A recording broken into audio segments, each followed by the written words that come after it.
உங்களோட பேர் என்னங்கண்ணா? எங்கேருந்து வரீங்க? என்ன டிபார்ட்மெண்ட் எடுத்திருக்கீங்க? எக்ஸ் சர்வீஸ்மேன்ல உங்க ரேங்க் என்னது? சார் என் பேர் வந்து முத்து கணேசன். நான் திருவண்ணாமலேருந்து வரேன் சார். என்னுடைய ரேங்க் வந்து பார்த்தீங்கன்னா 159. நான் வந்து பார்த்தீங்கன்னா ஜூனியர் அசிஸ்டன்ட். என்ன வந்து விழுப்புரம் கோர்ட்டில் வந்து எடுத்திருக்கேன், ஜூனியர் அசிஸ்டன்ட் எடுத்திருக்கேன் சார். என்ன படிச்சிருக்கீங்கன்னா? எத்தனை வயசுல ஆர்மிக்கு போனீங்க? எப்போ ரிட்டையர் ஆனீங்க? சார் நான் ஆர்மியில் வந்து 19 வயசில் போனேன் சார். 2004 போனேன் சார். ஓகே. 2021 அக்டோபர் நான் ரிட்டையர்மெண்ட்டாக 17 இயர்ஸ் சர்வீஸ் முடிச்சுட்டு நான் வீட்டுக்கு வந்துட்டேன் சார். ஓகே. வந்ததுலேருந்து நான் ஒரு 4 இயர்ஸாக நான் வந்து டிஎன்பிசி வந்து நான் வந்து டேஃப் தென்காசி ஆகாஷ் அகாடமி, அங்கே தான் சார் நான் வந்து கோச்சிங் போயிட்டு நல்லா அங்கே வந்து ப்ராக்டிஸ் பண்ணி டெஸ்ட் பேட்ச்லாம் போட்டு அங்கே வந்து நான் நல்லா இது பண்ணேன் சார், ப்ராக்டிஸ் பண்ணேன் சார். ஓகே. என்ன படிச்சிருக்கீங்கண்ணா? சார் நான் எம்ஏ போலீஸ் அட்மினிஸ்ட்ரேஷன் படிச்சிருக்கேன் சார். அங்கே போயிட்டு அப்புறம் படிச்சிங்க? ஆமாம் சார். கரஸில் படிச்சிங்க? ஆமாம், கரஸில் சார். சரிங்க சார். இந்த மாதிரி இப்போ ரிலீவ் ஆகிட்டு டிஎன்பிசிக்கு படிக்கணுன்ற ஆர்வம் எப்படி வந்ததுண்ணா? சார் எனக்கு வந்து பார்த்தீங்கன்னா எனக்கு ஆரம்பத்துலேருந்தே எனக்கு வந்து நான் அங்கே எனக்கு மிலிட்ரியில் வேலை செய்யும் போதே எனக்கு வந்து டிஎன்பிசி வந்து எனக்கு வந்து எழுதணும், அது மூலம் போய் நம்ம போய் சர்வீஸ் பண்ணி நம்ம பப்ளிக் சர்வீஸ் எப்படின்னா போஸ்டிங் வாங்கன்ற ஒரு எனக்கு ஒரு விடாமுயற்சி இருந்தது சார் எனக்கு. அதை நான் வந்து நான் பயன்படுத்திக்கிறேன் சார். ஓகேங்க. ஒரு 15 ஆண்டுகள் 20 ஆண்டுகள் பள்ளி படிப்பெல்லாம் முடிச்சுட்டு ஒரு 20 ஆண்டுகள் வேலை பார்த்துட்டு திரும்பவும் வந்து படிக்கும்போது எப்படி ஒரு கடினமாக இருக்குமே, அதை எப்படி ஓவர் கம் பண்ணீங்கண்ணா? சார் நான் அங்கே எனக்கு என் டிபார்ட்மெண்ட்டு டெக்னிக்கல் டிபார்ட்மெண்ட் தான் சார். அந்த படிப்புன்றது என்னுடைய டச்சிங்கில் அப்படியே இருந்தது சார் எனக்கு. அதனால் வந்து அது எனக்கு ஒன்றும் பெரிய கஷ்டமாக தெரியல எனக்கு. அதனால் வந்து எனக்கு இன்னும் கொஞ்சம் எனக்கு வந்து சயின்ஸ் எனக்கு வந்து சயின்ஸ் மேலே ரொம்ப ஆர்வம் எனக்கு. சரி. அதனால் வந்து எனக்கு வந்து இது டிஎன்பிசின்றது தமிழும் சயின்ஸ் எனக்கு ரொம்ப ஆர்வன்றதுனால எனக்கு அந்தளவு எனக்கு கஷ்டமாக தெரியல சார். கஷ்டமாக தெரியல. தமிழ் எந்த மாதிரி படிச்சிங்கண்ணா? சார் தமிழ் வந்து பார்த்தீங்கன்னா நான் வந்து யூடியூப்பில் பார்த்தோம். இந்த 6th-லேருந்து 12th வரைக்கும் ஒன்லி இந்த ஸ்கூல் புக்ஸு அதை மட்டும் நான் ரெஃபர் பண்ணேன் சார். ரெஃபர் பண்ணி இலக்கணம் இதுலேருந்து எல்லாமே அதான் சார் நான் படித்தேன். நான் ஸ்கூல் புக்ஸ் தாண்டி வேறு எதுவும் புக்ஸ் படிச்சிங்களாண்ணா? சார் ஸ்கூல் புக்ஸ் தாண்டி நான் அவுட் ஆஃப் சோர்ஸ்னு பார்த்தீங்கன்னா நான் டெய்லி அந்த கரண்ட் அஃபேர்ஸ் தான் சார் பார்ப்பேன், நியூஸ் பேப்பர் பார்ப்பேன் சார். மெயின் நியூஸ் பேப்பர் பார்ப்பேன். இந்த புக்ஸ் அவுட் ஆஃப் சோர்ஸ் எதுவும் நான் பார்க்கல சார். நான் மெயினாக இந்த மாதிரி படிச்சிங்க சார். மேக்ஸ் நான் வந்து எனக்கு வந்து ஆரம்பத்தில் மேக்ஸ் நல்லா வரும் சார் எனக்கு. அப்படின்னும் போது எனக்கு வந்து நான் நார்மல் இந்த ஸ்கூல் புக்ஸு நான் அதுக்கு தனியாக ஒரு இது மட்டும் வாங்கி வச்சுருந்தேன் சார். ப்ராக்டிஸ் பண்ணுறது மட்டும் வாங்கி வச்சுருந்தேன். அதை டெய்லியும் போட்டு பார்ப்பேன் சார் நான். ஓகே. ஜிஎஸ்ல 6 யூனிட் இருக்குல்ல, எதுக்கு முக்கியத்துவம் கொடுத்து படிச்சிங்கண்ணா? சார் எனக்கு வந்து அதில் மெயினாக முக்கியத்துவம் கொடுத்தேன் நான் பாலிட்டி எனக்கு வந்து ஐஎன்எம் பாலிட்டி இது ரெண்டும் பார்த்தா எனக்கு கொஞ்சம் நல்லா இன்ட்ரெஸ்ட்டு. அதனால் அது மாதிரி கொஞ்சம் எஃபர்ட் போட்டு நல்லா பண்ணேன் சார் நான் ஜிஎஸ்ல. ஓகே. எத்தனாவது முயற்சியில் வெற்றி பெற்றிருக்கீங்கண்ணா? சார் இது என்னுடைய 3வது முயற்சி சார். 3வது முயற்சி சார். ஓகே. முதல் 2 வாட்டி என்ன தவறு பண்ணதான் நினைக்கிறீங்க சார்? நான் முதல் 2 வாட்டி நான் வந்து அப்போ நான் வீடு கன்ஸ்ட்ரக்ஷன் பண்ண ஆரம்பிச்சனால என்னுடைய மைண்டு வந்து கொஞ்சம் அது மேலே போகலை. வீடு அலைச்சல் கட்டணும் போகணும் வரணும் அந்த ஒரு மைண்ட் செட்டல் போனதால் இது வந்து அதனால் என் மேலே ஆர்வம் பண்ண முடியல. அதுக்கப்புறம் சரி வீடு கட்டி முடிச்சதுக்கப்புறம் கொஞ்சம் என்ன பண்ணேன், அதான் சொன்னேன் தென்காசி ஆகாஷ் அகாடமி அங்கே போய் ஜாயின் பண்ணி டெஸ்ட் பேட்ச்லாம் போட்டு கொஞ்சம் நான் கொஞ்சம் இம்ப்ரூவ்மெண்ட் பண்ணிக்கிட்டேன் சார். ஓகே. இப்போ ஒரு எப்படி சொல்கிறது, இப்போ நீங்கள் கூட படிக்கிறவங்களாம் உங்களோட வயது கம்மியான பசங்களாக இருப்பாங்க. ஆமாங்க சார். அவங்களோட சேர்ந்து பயணிப்பது அது எப்படி இருந்ததுண்ணா உங்களுக்கு? சார் எனக்கு அது ஒன்றும் ஒரு பெரிய இதுவாக தெரியல சார். அவங்களும் பசங்க என் கூட வந்து இன்ட்ரெஸ்ட்டாக வந்து ஆர்வம் காட்டுறதுலேருந்து நல்ல ஒரு மரியாதை கொடுக்குறது வந்து என்ன அந்தளவு ஒரு ஷேம் பண்ணுறது அதெல்லாம் எதுவுமே கிடையாது சார். இன்னும் எனக்கு நான் வந்து என்ன சில எனக்கு பாயிண்ட்ஸ் தெரியாத எனக்கு கைட் பண்ணாங்களே தவிர நல்லா இம்ப்ரூவ்மெண்ட் நல்லா ஒரு இது பண்ணாங்க சார். எனக்கு கைட் பண்ணாங்க சார். உங்கள் குடும்பத்தில் நீங்கள் சொல்லும்போது இல்லை உங்கள் மனைவியோ இல்லை உங்கள் அப்பா அம்மாவோ என்ன சொன்னாங்கண்ணா இந்த மாதிரி வேலையை விட்டுட்டு நான் இந்த டிஎன்பிசி படிக்க? சார் எங்கள் ஒய்ஃபுக்கு வந்து ரொம்ப ஆர்வம். என் ஒய்ஃபுக்கு இப்போ நான் இது வேலை கிடச்சி சொன்னோடனே அவங்க ரொம்ப குஷியாகிட்டு சந்தோஷமாயிட்டாங்க. தலைகால் புரியாது சந்தோஷமாயிட்டாங்க. எங்கள் வீட்டில் எல்லாருக்குமே ரொம்ப சந்தோஷம் தான் சார்.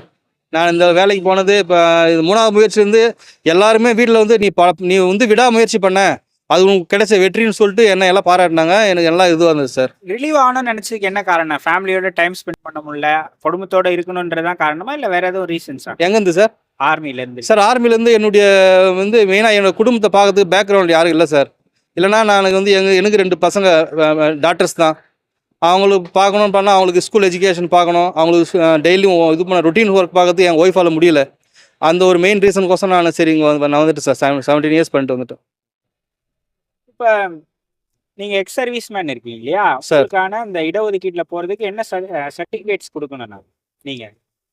சார் இடஒதுக்கீடுனா எங்களுக்கு போனஃபைட் சர்டிஃபிகேட்னு சொல்லிட்டு எங்களுக்கு சோல்ஜர் போர்டில் வந்து வாங்கினோம் சார். ஓகே. அப்புறம் வந்து நம்ம இந்த டிஸ்சார்ஜ் அந்த எந்த சர்டிஃபிகேட் டிகிரி ஆர்டர் சார் அது ரெண்டும் நீங்கள் இங்கே கொடுத்தேன் சார். எக்ஸாம் ஹாலில் என்னென்ன மிஸ்டேக்ஸ்லாம் பண்ணக்கூடாதுன்னு சொல்லுங்கண்ணா. சார் எக்ஸாம் மிஸ்டேக் வந்து வந்து பார்த்தீங்கன்னா நம்ம வந்து ஒரு கொஷின் தெரியுதுன்னா சர்க்கிள் ரவுண்ட் பண்ணிடணும். நம்ம சரி அப்புறமா பண்ணிக்கலாம் அப்படின்னு நம்ம விட்டுட்டோம்னா கடைசி நேரத்தில் பரபரப்பாக டைம்லாம் நமக்கு தெரிஞ்ச கொஷினை நம்ம மறுபடியும் தப்பு பண்ணிடுவோம். எப்பயுமே தெரிஞ்ச கொஷின் நல்லா கிளியராக கான்ஃபிடண்ட்டாக தெரிந்தால் உடனே அதை வந்து சர்க்கிள் ரவுண்ட் பண்ணிடுங்க. அப்போ நம்ம ரெண்டாவது தப்பு வர வாய்ப்பு கிடையாது. போன வாட்டி ரொம்ப கஷ்டமா இருந்தது இல்லையா? அதை எப்படி மேனேஜ் பண்ணீங்க? ப்ரெஷரா இருந்ததா? சார் கஷ்டமாக தான் சார் இருந்தது. இருந்தாலும் நான் நைட் அண்ட் பகல் கண் விழிச்சு நான் படித்தேன் சார். எப்படியாவது போயிடணும், இந்த முயற்சியில் போயிடணும்னு என்னுடைய வெறி தான் சார். என்னுடைய இதுதான் வந்து நான் உள்ளே போயிட்டேன் சார். நான் வந்துட்டு ஓகே. இப்போ நீங்க எப்படி சொல்றது? உங்க அக்கம் பக்கத்துல குடும்பத்துல இருக்கிறவங்களாம் நீங்க படிக்கிறேன்னு சொன்னதுக்கு சப்போர்ட் பண்ணாங்களா இல்ல டிமோட்டிவேட்? கண்டிப்பாக சப்போர்ட் பண்ணாங்க சார். சப்போர்ட் பண்ணாங்க. எல்லாம் ஆச்சரியப்பட்டாங்க. பரவாயில்ல, இத்தனை வருஷம் கழிச்சு அவர் படிக்கிறாரு, ஒரு பெரிய விஷயம். அவர் எல்லாம் எனக்கு யாரும் டிமோட்டிவ் யாரும் பண்ணல சார். எனக்கு எல்லாம் இது பண்ணாங்க, என்கரேஜ் பண்ணாங்களே தவிர படிக்கிட்டோம், அவர் எப்போ வேலை கிடைக்கிட்டோ போகட்டும், அவருடைய முயற்சியை வந்து வீணாக்க வேண்டாம், என்னை யாரும் எல்லாம் என்னை அப்ரிஷியேட் பண்ணாங்க தவிர யாரும் என்னை டிமோட்டிவேட் பண்ணல சார். அகாடமில பசங்க கூட சப்போர்ட் தான் பண்ணாங்க. ஆமாம் சார். நைட்டில் எங்கள் பசங்க கூட எனக்கு வந்து எங்கள் பெரிய பாப்பாலாம் வந்து எனக்கு டீ போட்டு கொடுக்குறது படிக்கும்போது எங்கள் பசங்களாம் என்னை எந்த ஒரு தொந்தரவும் பண்ணுறது கிடையாது. இப்போ பசங்களோட சேர்ந்து படிக்கிற மாதிரி. ஆமாம் சார். நான் அவங்களுக்கும் சொல்லி கொடுப்பேன். எங்கள் பெரிய பாப்பா வந்து பார்த்தீங்கன்னா என் பேர் வந்து ஹர்ஷிதா. அவள் வந்து 8th படிக்கிறா. அவளுடைய தமிழ் புக் எடுத்து நான் அப்படியே அவளுக்கு சொல்லி கொடுப்பேன். அதை நானும் கொஞ்சம் படிச்சுக்குவேன்.